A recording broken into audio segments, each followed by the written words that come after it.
mais de 5 mil municípios do país, apenas 12 possuem algum sistema de transporte sobre trilhos. Todos os dias, milhões de brasileiros usam trens urbanos para se deslocar. O governo quer ampliar a rede e pretende investir pesado no setor. Será que a mobilidade urbana pode entrar nos trilhos? As repórteres Karine Beluso e Mariana Abreu contam pra gente. Em outras cidades, as pessoas andam de metrô com muita naturalidade, com muita tranquilidade, e aqui não. Aqui as pessoas não andam de transporte público, usam carro com muita frequência. Na cultura dos nossos governantes também, é complicado um governador começar uma rede de metrô hoje, sabendo que ele não vai inaugurar a primeira estação. O ônibus é uma solução que é válida, mas para grandes cidades, o que resolve é metrô. Não precisa inventar a roda. A gente precisa de uma mudança de mentalidade daqueles que dirigem o país.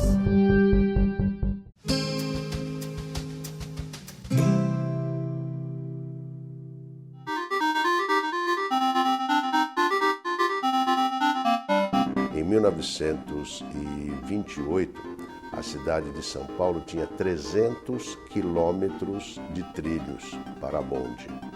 Ao longo dos anos 50 e 60, esses trilhos foram arrancados em benefício do carro. Hoje, a cidade de São Paulo, que é a maior cidade brasileira, tem 74 quilômetros de metrô e tem uma frota registrada de mais de 7 milhões de veículos. Os países asiáticos que começaram a implantar suas redes de metrô também nos anos 70, como o caso nosso caso aqui, Rio, São Paulo, e a gente cresceram, se expandiram e tal. E no nosso caso não, ficou meio que parado no tempo. Isso tem muito a ver com as tais forças de mercado. Os lobbies da indústria automotiva, os lobbies dos operadores de ônibus. Então as pessoas vão para um salve-se quem puder. Compram carros, compram motos e buscam as soluções individuais. É por isso que há tanto congestionamento, que há tanto conflito de trânsito, que há tantos acidentes.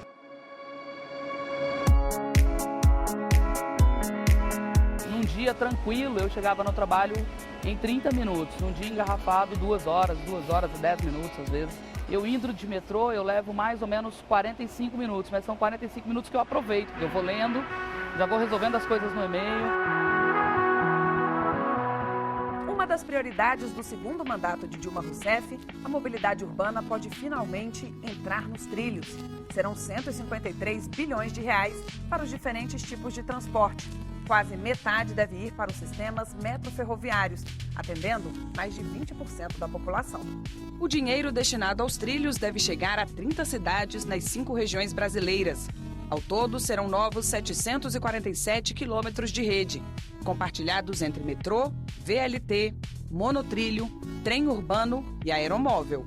Eu diria que em todas as cidades metropolitanas aqui do Brasil, nós vamos ter sistema de trilhos consistentes e abrangentes. O Brasil hoje ele tem 20 sistemas urbanos de transporte sobre trilhos, considerando trens, metrôs, o monotrilho, veículos leves sobre trilhos, os VLTs. O setor movimenta hoje 9,8 milhões de passageiros ao dia, que dá em torno de 2,9 bilhões de passageiros ao ano.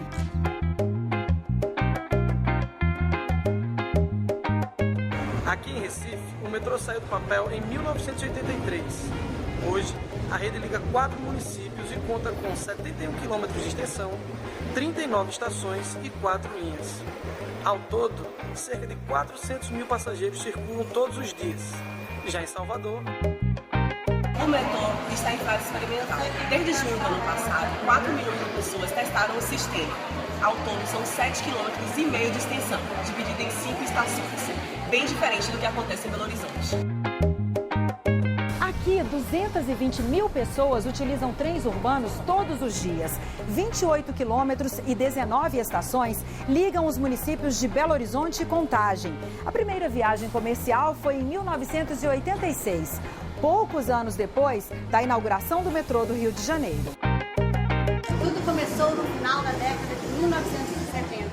Por aqui passam cerca de 800 mil pessoas que se deslocam entre as zonas sul e norte e centro do Rio.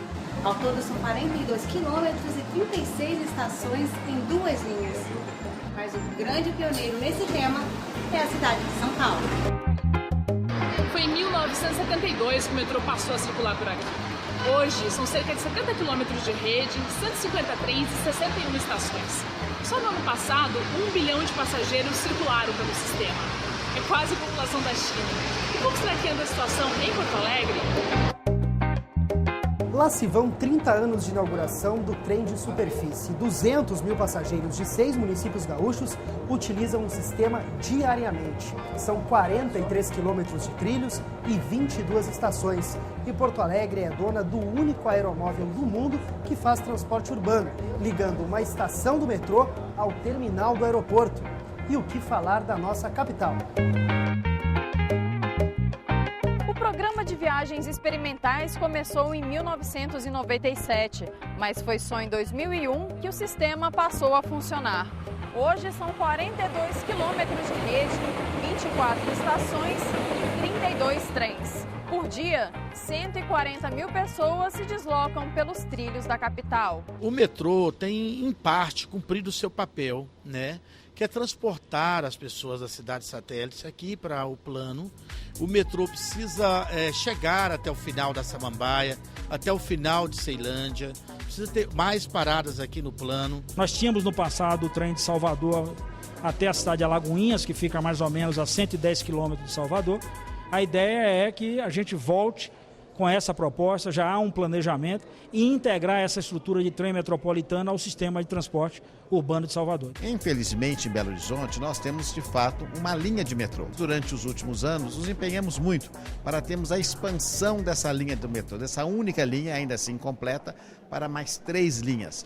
O Estado ajudou na elaboração dos projetos, foi apresentado ao governo federal, mas que, infelizmente, ainda não fez a aprovação. O investimento no metrô não é feito da forma como deveria ser, na quantidade de recurso e nem com a competência.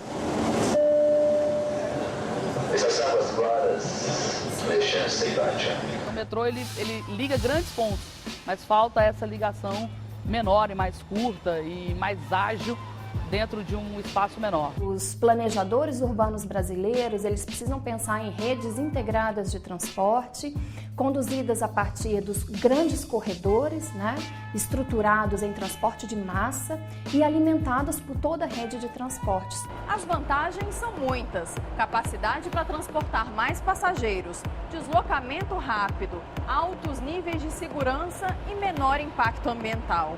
O problema é o custo. Enquanto os sistemas de ônibus se pagam só com a venda de passagens, trens e metrôs precisam de subsídio. Isso sem falar nas despesas com as obras de implantação. Um estudo do Banco Mundial estima que cada quilômetro de metrô de superfície não sai por menos de 8 milhões de dólares. No caso das linhas subterrâneas em áreas problemáticas, esse valor chega a 150 milhões de dólares. A última construção, que foi a linha 4 do metrô de São Paulo, teve um custo próximo de 500 milhões de reais por quilômetro. E um tempo de implantação e de maturação do projeto muito grande. O transporte coletivo de qualidade ele é muito caro, mas mais caro ainda é ter um transporte deficiente. E é por isso que, apesar das desvantagens, o metrô conquista cada vez mais espaços. Com uma linha de metrô, por exemplo, você transporta até 60 mil passageiros hora sentido. Com uma via expressa de ônibus, você tem capacidade de 6,7 mil passageiros hora sentido. E com automóvel, 1.800 passageiros hora sentido. Então, você precisa de muito menos espaço para transportar muito mais gente. Há imensas vantagens do uso de trem e metrô. E o Brasil não adota. Conforto total, né? Se eu fosse pegar um ônibus, a parada estaria lotada, né? E o desconforto também, né? E a demora, sem contar a demora também de ônibus, né? O metrô é muito ótimo. Também tem muito lugar para sentar, essas coisas. Até pode ficar em pé um pouquinho, mas aguenta.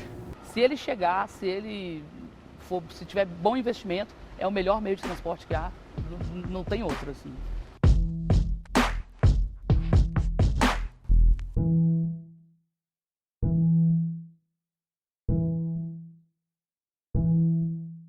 Mas se o trem urbano tem tantas vantagens assim, por que ele não é uma prioridade em nosso país? A gente conversou com um representante da CNT, a Confederação Nacional do Transporte.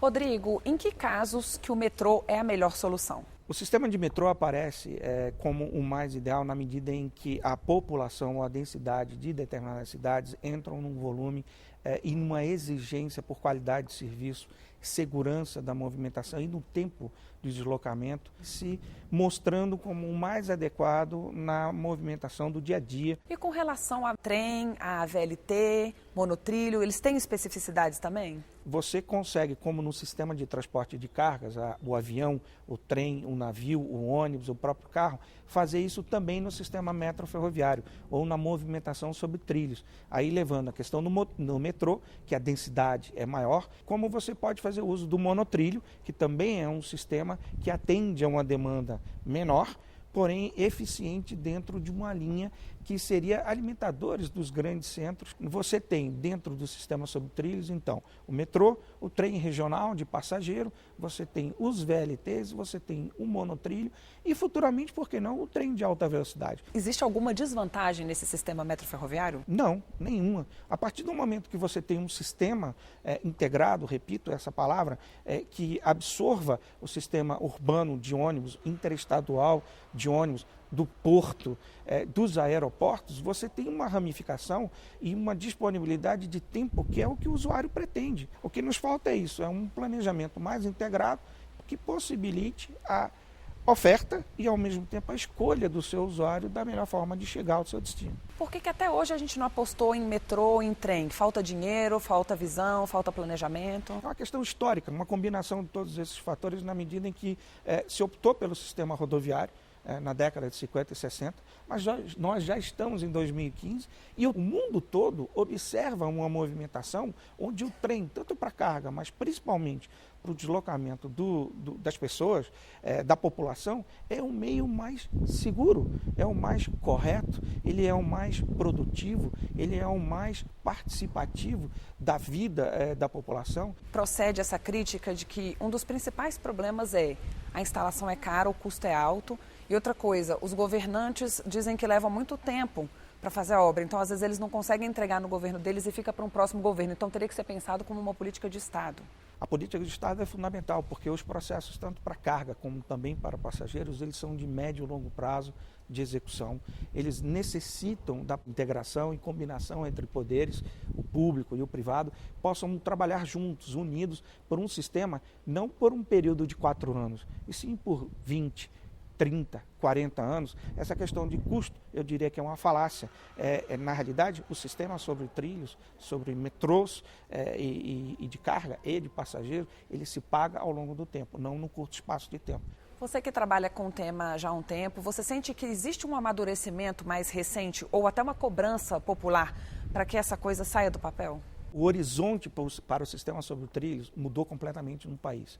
E esta burocracia que existe, ou essa falta de planejamento, a sinalização é de que isso está mudando. São hoje 27 novos projetos de trilhos, de metrôs, VLTs, sendo implementados no Brasil. Nós temos um programa de governo federal de mais de 10 mil quilômetros de ferrovia, assim como um PAC da mobilidade e a união com a iniciativa privada para a realização de grandes obras. Então, este é o universo que nós estamos vivendo, um universo otimista, porém muito realista. Se esses projetos tiverem um bom andamento, em quanto tempo que a gente começa a ver os primeiros resultados? Hoje, com a iniciativa privada e o poder público, num ambiente mais claro, mais límpido, transparente e seguro, que você consiga executar as obras em 36 meses. No caso, o trem de alta velocidade é uma complexidade maior. São 67 grandes centros urbanos no Brasil, dos quais apenas 27% delas possuem mobilidade sobre trilhos.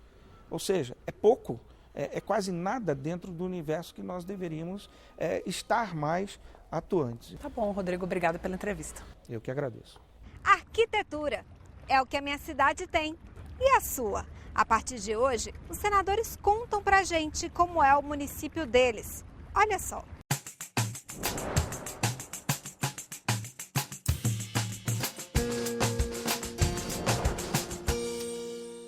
povo mais hospitaleiro do planeta.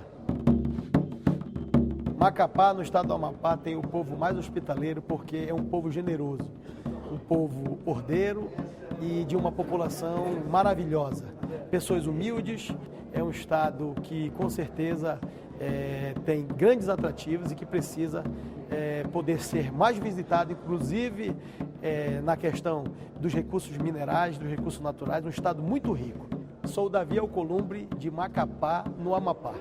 Ajude a gente a fazer o Município Brasil. Fala aí o que você acha do programa e o que gostaria de ver aqui. Nosso e-mail é tv@senado.leg.br.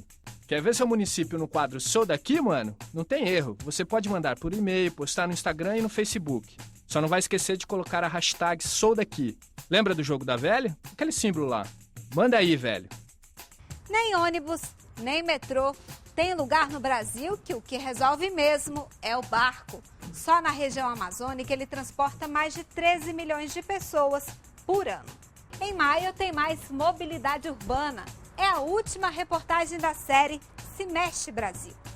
O programa de hoje está lá na internet. Anote aí, senado.leg.br/TV e youtube.com/TV Senado. A gente se vê no próximo Município Brasil.